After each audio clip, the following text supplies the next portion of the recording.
அதாவது மார்ச்சுக்கு அப்புறம் புதுசாக ஒரு வெப்சைட் வந்து செபியில் வந்து ஆரம்பித்து கொடுப்பாங்க. அதில் வந்து நீங்கள் அக்னாலஜ்மெண்ட் கஸ்டமர், இதுவரை பதிவு பண்ணாத கஸ்டமர் எல்லாருமே வந்து பதிவு பண்ணுறதுக்கு வாய்ப்புகள் கொடுக்குறதா நமக்கு வந்து உறுதி அளிச்சிருக்காங்க நோடல் ஆஃபீஸர் மூலமாக. ஓகேவா? இந்த தகவல் வந்து எல்லாத்துக்குமே ஒரு மகிழ்ச்சிகரமான விஷயமா இருக்குன்னு நினைக்கிறேன். ஏன்னா எங்கள் வீட்டிலே கிட்டத்தட்ட ஒரு 7 லட்ச ரூபா பாண்டு வந்து பதிவு பண்ணாமல் தான் இருக்குது.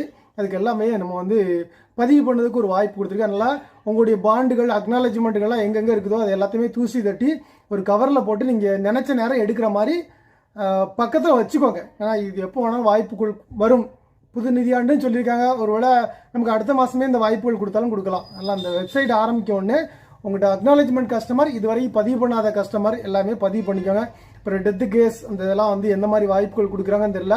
அக்னாலஜ்மெண்ட் பதிவு பண்ணாதவங்கன்னு சொல்லி இந்த 2 வேர்ட்ஸ் வந்து நமக்கு சொல்லியிருக்காங்க. நோடல் ஆஃபீஸர்கிட்ட பேசும்போது இந்த வார்த்தைகள் வந்து சொல்லியிருக்காங்க. இது எல்லாமே ஒரு பிரச்சனை. இதுவரைக்கும் நம்ம